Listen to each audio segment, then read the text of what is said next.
तो यहाँ पर थ्योरम 6.2 कहती है, if a line divides any two sides of a triangle in the same ratio then the line is parallel to the third side. तो यहाँ पर इसका मतलब ये हुआ, अगर हम किसी ट्राइंगल में कोई लाइन किसी भी ट्राइंगल के दो साइड्स को सेम रेशियो में डिवाइड कर रही है ना, तो वो लाइन थर्ड साइड के पैरेलल होने वाली है। तो आइए चलिए इसको प्रूव करने के लिए हमें एक ट्राइंगल की ज़रूरत पड़ेगी। तो यहाँ पर हम एक ट्राइंगल को ड्रॉ कर लेते हैं। तो ये मैंने एक ट्राइंगल बना लिया, इसकी नेमिंग कर देते हैं, इसका नाम हो गया ABC ट्राइंगल। तो सबसे पहले हम यहाँ पर एक ऐसी लाइन ड्रॉ करते हैं जो ट्राइंगल की दो साइड्स को इक्वल रेशो में डिवाइड कर रही होगी। तो ये कुछ लाइन इस तरीके से मैं ड्रॉ कर लेता हूँ। इसको मैं एक नाम दे देता हूँ, इसका नाम होने वाला है DE लाइन।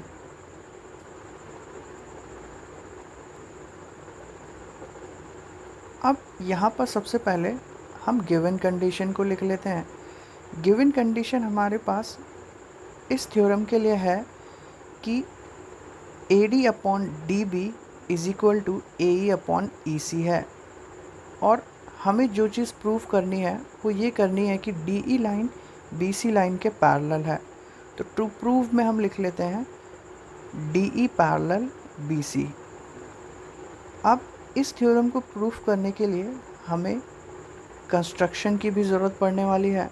तो यहाँ पर हम इसका कंस्ट्रक्शन कुछ इस तरीके से करते हैं कि हम ये मान के चलते हैं कि DE जो है वो लाइन BC के पैरेलल नहीं है, बल्कि हम खुद से एक न्यू लाइन ड्रॉ कर रहे हैं DM, जो कि BC के पैरेलल है। तो मैं यहाँ पर एक लाइन D पॉइंट से ड्रॉ करता हूँ AC लाइन पर, जो कि पैरेलल होने वाली है BC लाइन के। तो यहाँ पर मैं इसको नाम दे देता हूँ, एक न्यू नेम दे देता हूँ DM।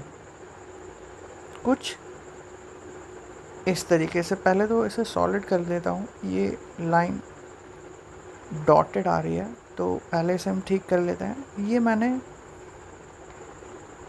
एक न्यू लाइन ड्रॉ करी DM, जो कि पैरेलल होने वाली है BC के।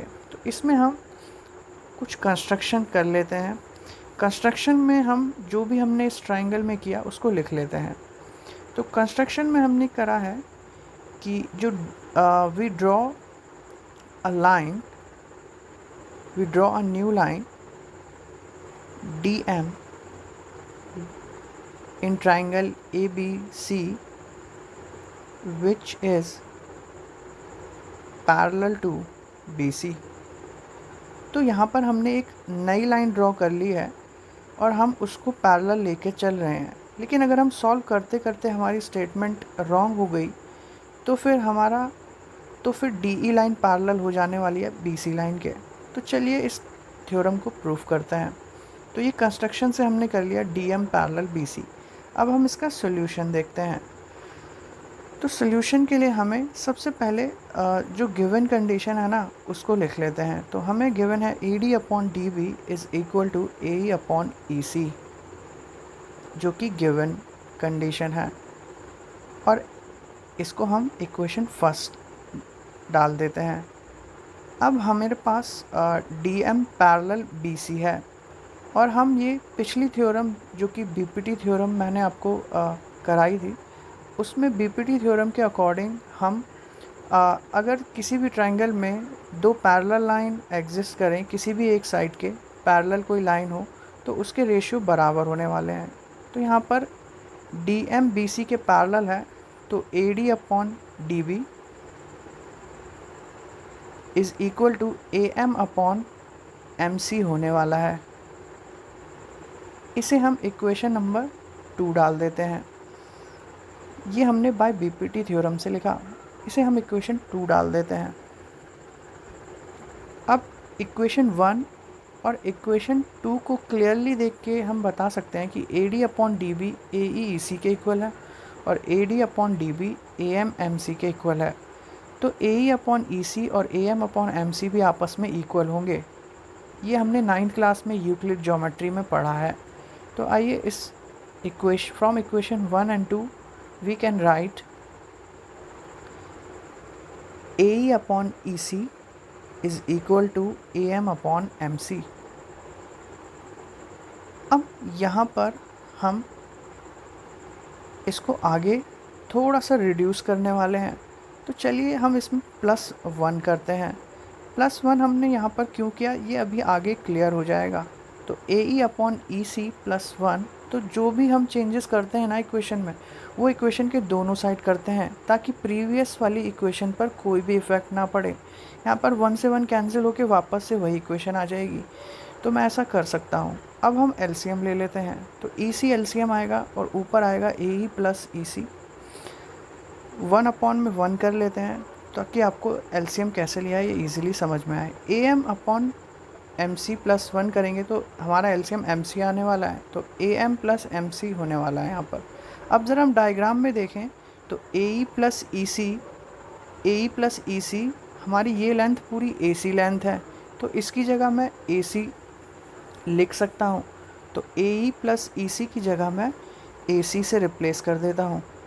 सिमिलरली जब हम A M upon M C को देखते हैं डायग्राम के अंदर, तो देखिए ए एम और एम सी ये लेंथ भी ऐड होकर के ए सी ही आने वाली है, तो इसे भी मैं रिप्लेस करके ए सी लिख सकता हूँ। तो ये भी ए सी अपॉन एम सी होने वाला है।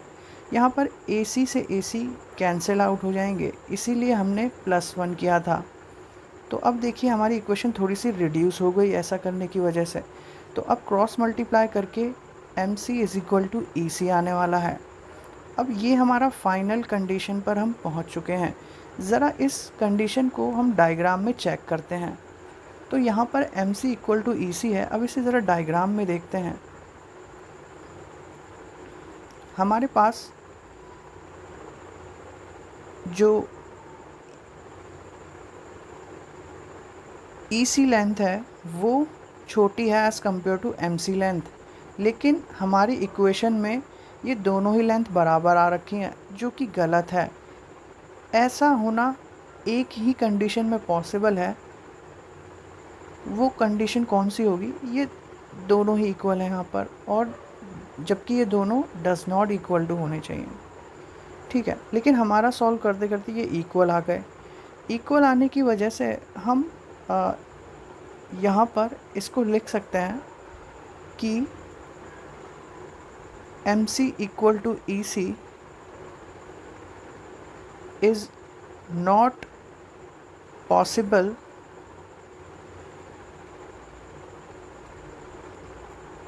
it is possible only when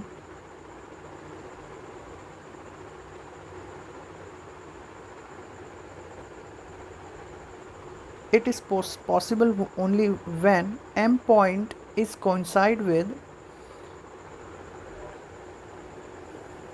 point E। तो ये M C equal to E सी एक ही कंडीशन में पॉसिबल हो सकता है जब एम पॉइंट और ई पॉइंट दोनों ही एक हो जाएं। तो इसीलिए D M parallel B C, तो हम लिख सकते हैं D E parallel B C. तो आई होप, तो ये था कन्वर्स ऑफ बीपीटी थ्योरम। तो आई होप आपको ये समझ में आया होगा कि किस तरीके से हमने इस थ्योरम में D E parallel B C proof किया, और हमारे पास given condition A D upon D B is equal to A E upon E C थी। तो यहाँ पर डी एम और डी ई लाइन एक ही हैं, अदरवाइज़ इनकी लेंथ बराबर नहीं है, और हमारी प्रूफ था जो उसमें ये लाइंस बराबर आईं। तो हम कह सकते हैं कि डी पॉइंट से हम एक ही ऐसी पैरेलल लाइन खींच सकते हैं जो थर्ड लाइन के पैरेलल हो, तो वो D E parallel B C ही होगी। तो इस तरीके से ये थी कन्वर्स ऑफ बीपीटी थ्योरम, और आई होप आपको ये थ्योरम समझ में आई होगी। तो मिलते हैं नेक्स्ट वीडियो में, तब तक के लिए बाय बाय।